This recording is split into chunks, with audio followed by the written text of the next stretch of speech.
मधुरम चॅनलमध्ये तुमच्या सगळ्यांचं पुन्हा एकदा मनपूर्वक स्वागत. तुम्हाला आपला चॅनल आवडत असेल, विषय आवडत असतील, तुम्ही लाईक सबस्क्राईब करत असाल, हा विश्वासी खात्री आहेच नेहमीप्रमाणे. आता आजचा विषय कोणता आहे उगानं तुम्हाला कळेलच. थोडंसं बोला असं वाटलं.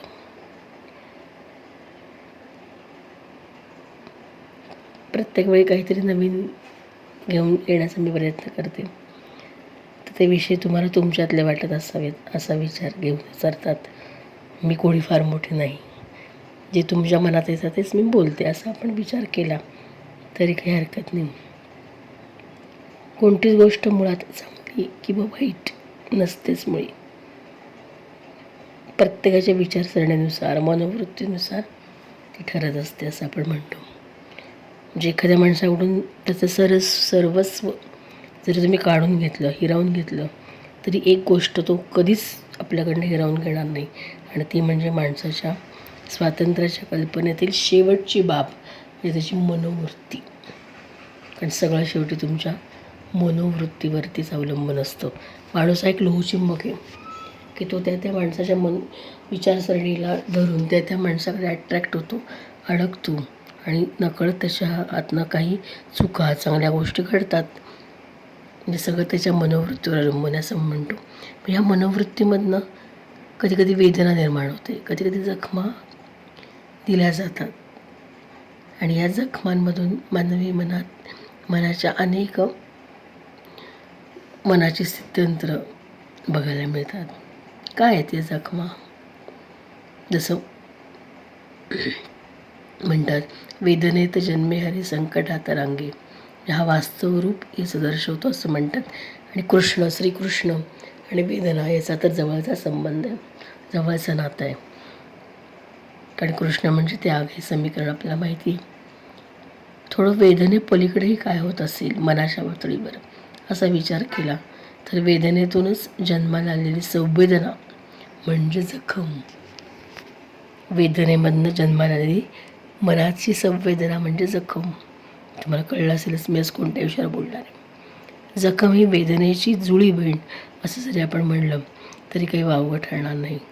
वेदना त्या क्षणापुरती निर्माण होतं. कोणी आपल्या मनाविरुद्ध वागलं तर आपण दुखावतो, अपेक्षांचं ओझं असतं ना मनावर, मग होतात जखमा.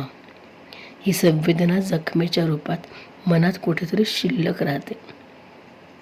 जखमा काही लगेच भरणाऱ्या, तर काही आयुष्यभर मिरवाव्या लागलेल्या, अंतिम टप्प्यापर्यंत सोसाव्या लागलेल्या, कधीकधी एखाद्याचं विव्हळणंही बेवारश करणाऱ्या जखमा, कधीकधी एखाद्याचं विव्हळणंही बेवारशी करणाऱ्या जखमा असतात. जखमा मनाच्याच असतात असं नाही. शारीरिक व्याधीमधून निर्माण झालेल्या ज्या उपचाराने बऱ्या होतातही, तरी आपल्या खुणा सोडतातच की. त्यातून होणाऱ्या वेदना कालबाह्य होतात.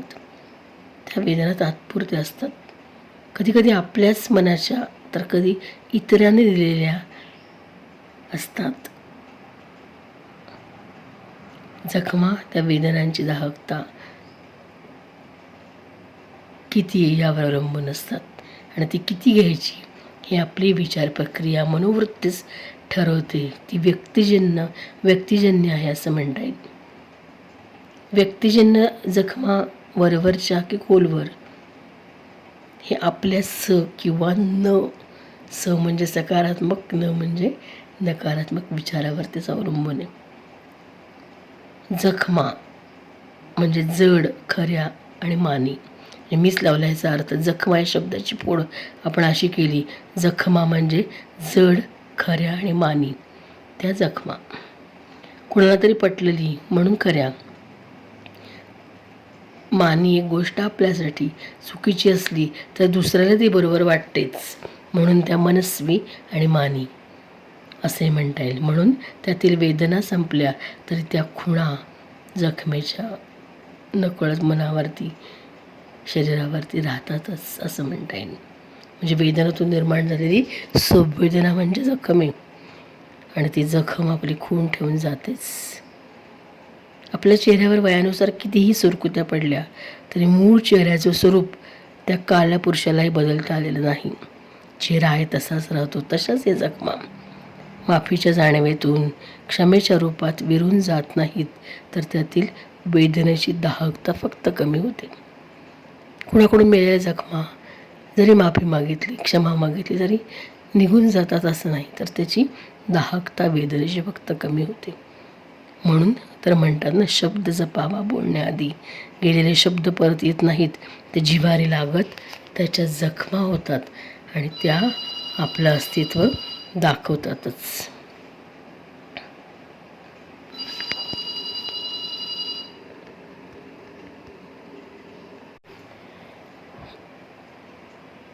माफीच्या जाणीवेतून क्षमेच्या रूपात विरून जात नाही, तर वेदनेची दाहकता कमी होते असं आपण म्हणतो.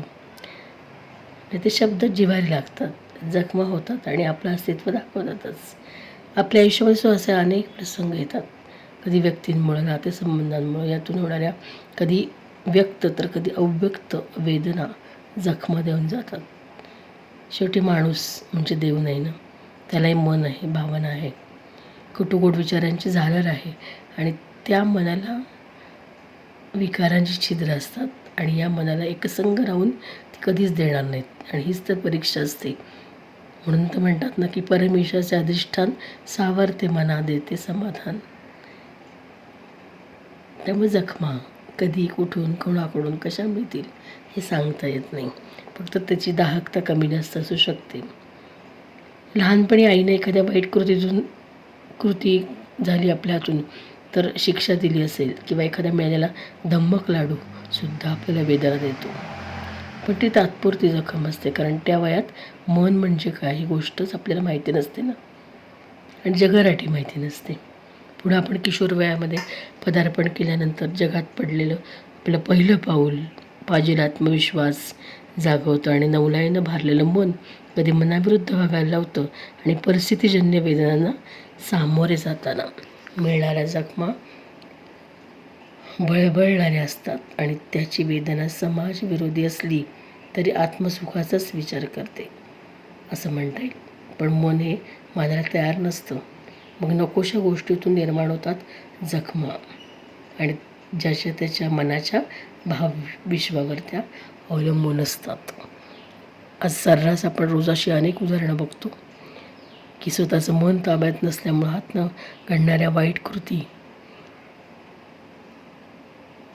कशा आपल्यामुळं इतरांनाही त्रास देऊन जातात आणि त्याचे परिणाम भोगायला लावतात.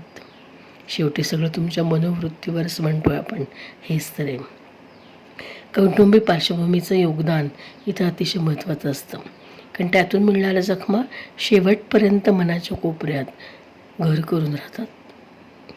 आता त्या वयाची ती गरज, अनुभव, त्यानुसार स्वतःला पडताळून बघितलं आपण तर आपल्यालाच कळेल. मध्यवयात या सगळ्यांचं उपयोजन केलं आपण तर वेदना, संवेदना, जाणीवा, जखमा यांना पार करत आपल्यासमोर अनुभवाचा डोंगर उभा राहतो आणि आपण इतरांना मार्गदर्शक म्हणून उपयोगी ठरू शकतो. अशावेळी मिळालेल्या जखमा या फलदायी असतात आणि त्यांचा प्रभाव इतरांवर पडू शकतो, म्हणजे काही जखमा सकारात्मकसुद्धा असतात असं म्हणता येईल. आयुष्याच्या संध्याकाळी अवलोकन करताना कळतं की वेदना किती बोथट झाल्यात आणि या जखमांवर मी आता आरूढ झाली आहे.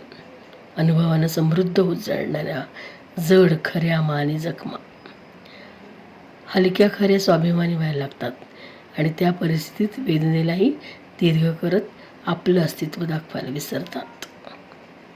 स्वाभिमानाकडे झुकवणाऱ्या जखमा कधीतरी मिळाव्यात आणि त्या मिरवताही याव्यात अशी अपेक्षा सगळ्यांचीच असते. मानी म्हणताना अभिमानानं नव्हे तर स्वाभिमानानं वेदनांना धुसर करत खंबीर करणाऱ्या जखमा आयुष्याच्या या सोहळ्यामध्ये अनुभवता यायला हव्यात. अनेक उदाहरणं देऊन समजवता येईल, पण कुणाला न दुखवता नकळत स्वतःला पडताळून पाहिलं तर हाच उद्देश या विषयाला मान देण्याचा असं म्हणता येईल. वेदना, संवेदना त्यातून मिळणाऱ्या जखमा मान, अभिमान दूर सारत स्वाभिमानाला दृढ करतात आणि स्वाभिमान हा हवाच अभिमान नसला तरी मनाला खंबीर बनवतात त्या जखमा. तुमच्याही आयुष्यात अशा घटना घडल्या असतीलच की. काही व्यक्तींमुळे झालेल्या जखमा मनात घर करून राहिल्या असतील. ही पण दुसरी बाजू असतेच. असा विचार करत जखमेंचे दागिने आपण सन्मानानं, स्वाभिमानानं मिरवतो आणि तेच सकारात्मकतेने परत फिरवणार अशा सकारात्मक समृद्ध जखमा मनाला जोडत आपलं असणं अधोरेखित करत जातात. असा एक विचार नकारात्मकतेकडून सकारात्मकतेकडे घेऊन जाणारा, जखमांना जोखड न मानता जाणीवामध्ये परावर्तित करणाऱ्या सजग संवेदना म्हणजे या जखमा. तुमच्या माझ्या मनातील जखमांना वर्तमानात सकारात्मक स्थान दिलं तर या जखमांचं खरं सांत्वन केलं, या जखमांना खरा सन्मान दिला असं म्हणता येईल. जड, खऱ्या आणि मानी असतात त्या जखमा.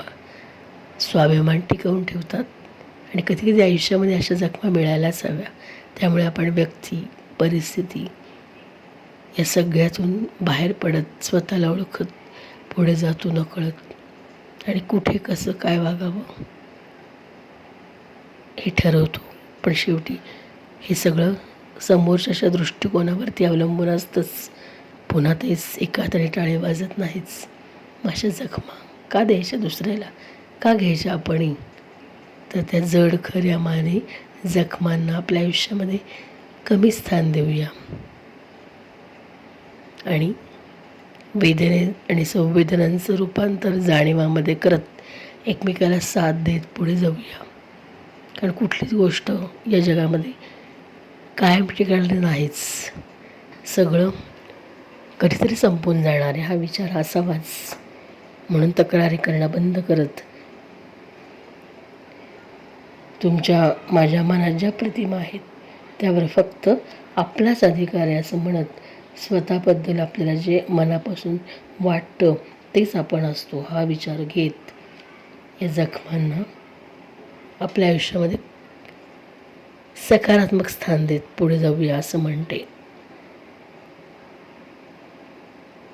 आज इथेच थांबूया. पुन्हा भेटूच. धन्यवाद.